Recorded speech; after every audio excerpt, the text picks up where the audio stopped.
MLS season is finally here. It's time to make our Eastern Conference predictions for the season 1 to 15, how I think everyone's going to finish this upcoming season. Some of you are going to hate my picks, some of you may love my picks, but I want to know what you guys think and what your rankings are going to be for the 2025 MLS season in the Eastern Conference. But before we get into that list, guys, make sure you like this video down below. Subscribe to the channel if you haven't already. We are 120 subscribers away from 6,000, and our goal is to hit that number by MLS opening day, which is right around the corner. So make sure you subscribe if you haven't already and hit the little bell notification so you never miss a video. Okay, let's get into this. This took me a while to make this list. I'm pretty comfortable with my final standings. At number 15, we have DC United. Now, DC United finished 10th in the Eastern Conference last year, failed to make any significant moves. The only person on this team that makes them somewhat competitive is Christian Benteke, who won the Golden Boot in 2024. And it feels like at this point, they're just kind of riding him into the ground. I don't really know if Troy Lessin is a good manager. They haven't given him a lot to really work with DC United. They made a couple moves, nothing significant. And they sold Click where they're paying half his salary, but he's playing for Atlanta United in 2025, and he still counts as DP for the club. Not really sure what their plan is, but in MLS, you have to be more proactive than this. They are number 15 for me in my Eastern Conference predictions. At 14, we have Toronto FC. Toronto FC has been a disaster the last couple of years. They finished 11th in the East last year, having a hot start with John Herdman, who looked like he was going to fix this team's issues, especially with his successful stint with the Canadian national team before the drone scandal, right? But it was just more of the same. They haven't made the playoffs since 2020 under Greg Vanney, and Lorenzo Insigne is a plague on this team. I don't think that they will make the playoffs or be truly competitive until they get this man off their roster. Now, the question is, when will that happen? They've tried to get him to go to another team in Europe. There was 3 different leagues or teams that were interested in him. He wanted no part of it. They've offered to give him a buyout package. He wanted no part of it.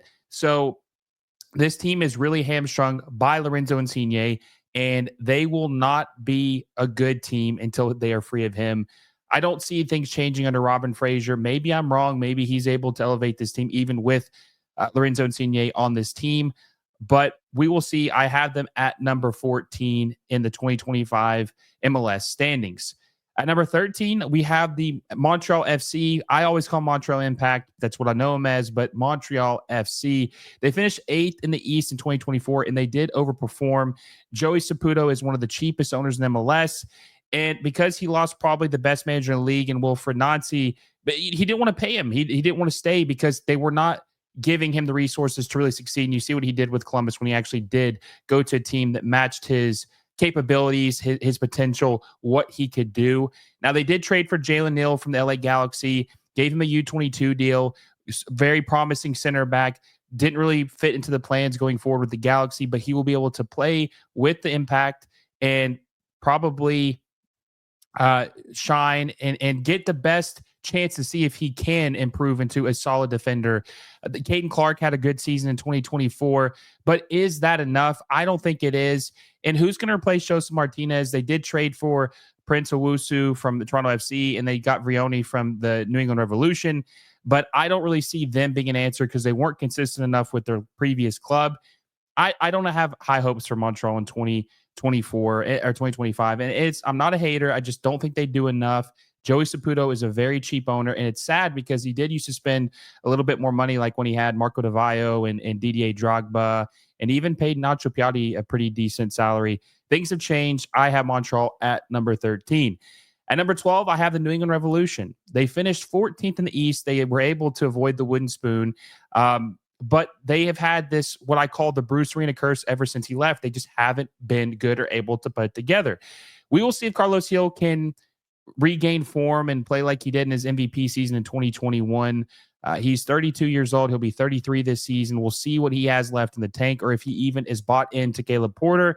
And they did trade for Leo Campana, who was a backup for Inter Miami was a starter at one point, but Luis Suarez took that spot from him. I think he's a good striker. I think he can be really good for the Revolution, especially when he's starting. And I do think he's definitely an improvement from Vriani, but I just don't think it's enough in a very competitive league.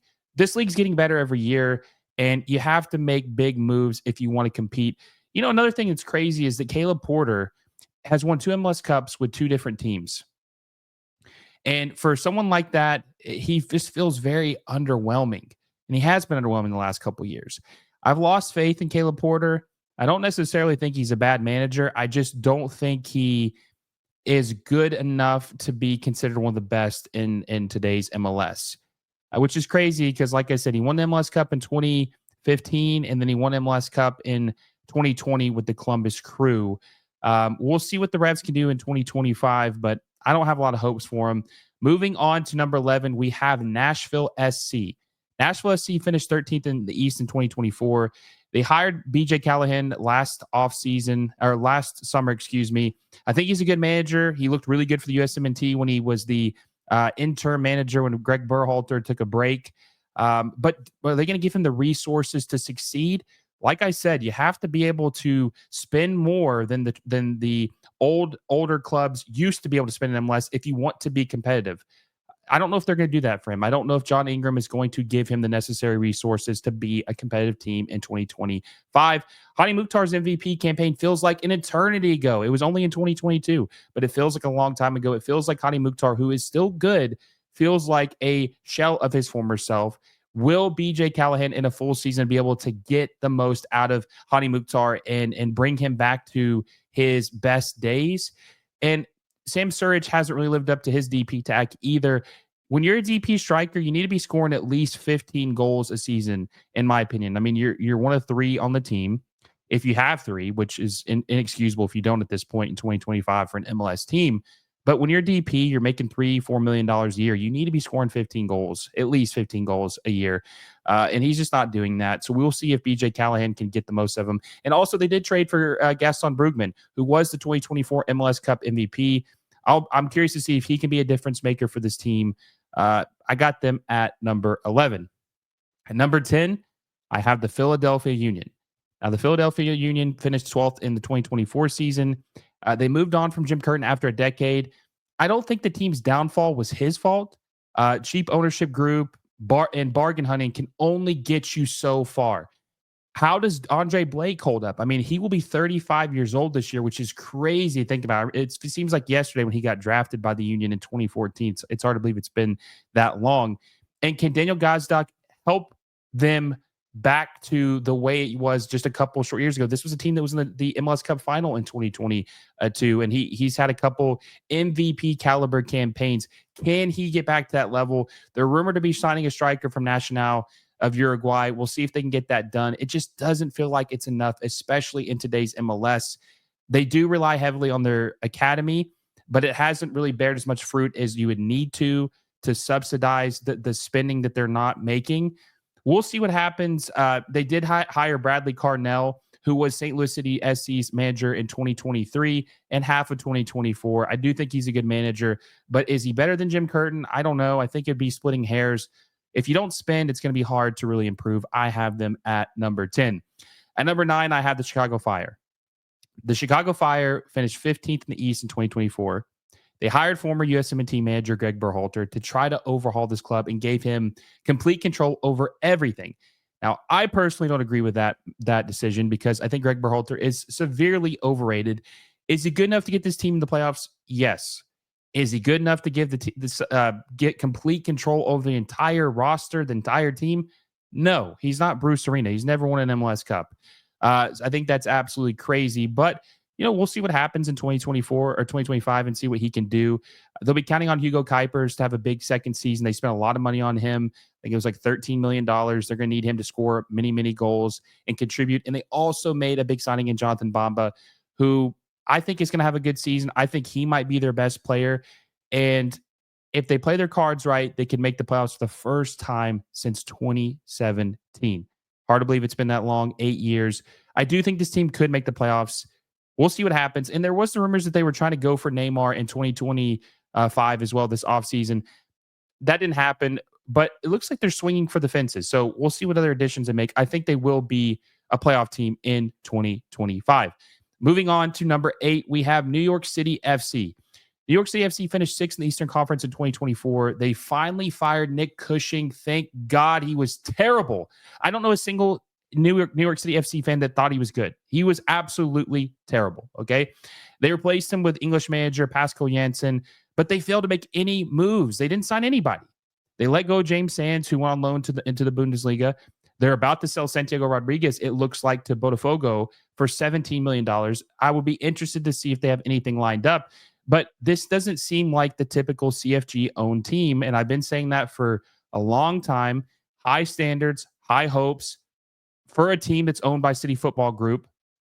And they just don't ever deliver those standards. So we will see what happens in 2025 with this team. I have them at number 8. I do think they will regress a little bit, but I will be curious to see what Pascal Janssen can do with this team. There is a lot of young talent. Just don't know they needed to make more additions than what they did. Number 7, I have the Columbus Crew. Now, I know this is where it's probably going to get to where people are like, man, what are you talking about, Will? The Columbus Crew at number 7? They were number 2 last year in the Eastern Conference, but they didn't add anybody, and they lost Cucho Hernandez, runner-up in the MVP race.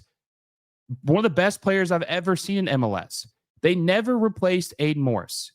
They traded away Christian Ramirez. I'm not really sure what the plan is and why they undeniably got worse. I can't doubt Wilfred Nancy enough to where I say they're not going to make the playoffs. We'll see what additions they do make, but it is a little puzzling that they would sell their best player, maybe in the franchise's history. Let me know if you think Cucho Hernandez is the best player in Columbus Crew franchise history. But either way, sell the best player in franchise history and not have anything lined up for him. Big fee for, actually not really a big fee. It's kind of aging like milk when you see these other deals, but enough to replace him, spend money to get someone else. They won't be as good as they were in 2024, but they won't be bad in 2025. I just don't know what the vision or the plan is for the Columbus Crew. Now, moving on to number 6, we have the New York Red Bulls. They finished 7th in the East in 2024, and they were the surprise team of 2024 because they made it to the MLS Cup final in 2024. Nobody expected that to happen. They have a very good manager in Sandro Schwartz. This team was transformed under Emil Forsberg. Very underrated signing. He did a lot for that team in 2024. Now, they did get rid of Van Zier and swapped him out for a 35-year-old Eric Maxime Choupo-Moting, which I am not crazy about that signing, especially as a DP. I think they need to have bigger aspirations and swing for the fences for a better player than him. But we'll see what happens. I don't think they're going to be bad. I mean, 6th place that's definitely an improvement from what they did last year by 1 spot.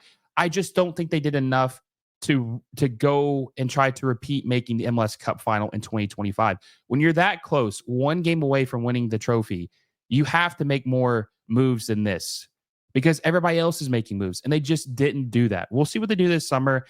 A very underwhelming offseason for the Red Bulls, especially when it seemed like they were going to do more and give more attention to this team, the Red Bull ownership group. But we'll see what happens in 2025. At number 5, we have Orlando City SC. They finished 4th in the 2024 season. I still don't know if Oscar Perea is the guy to lead this team where they want to go. And it doesn't help they lost Facundo Torres. Facundo Torres is a very, very good player. And I think people do give him his props, but I think some fans of the league don't really realize how good he was and dynamic for this team. Now, the Orlando City fans do, but replacing him is going to be very hard. And they did make a signing, Marco Pasalic, to replace him. I just don't know if he will be able to live up to that. But I mean, not the consensus, but a lot of people are very high on him and think he could be a very good player for Orlando City in 2025. So we will see. He's got big shoes to fill. But we will see if he can live up to that standard. And Luis Muriel was a big DP signing for them in 2024, and he never lived up to the tag. They need him to score goals. They need him to be healthy. They need him to play if they really want to be true contenders in 2025. A lot of question marks. We will see what happens. Orlando City has to, if they don't make a significant run this year, I think it's time to move off Oscar Perea. But we'll see what happens. I got him at number 5. Number 4, I have Charlotte FC.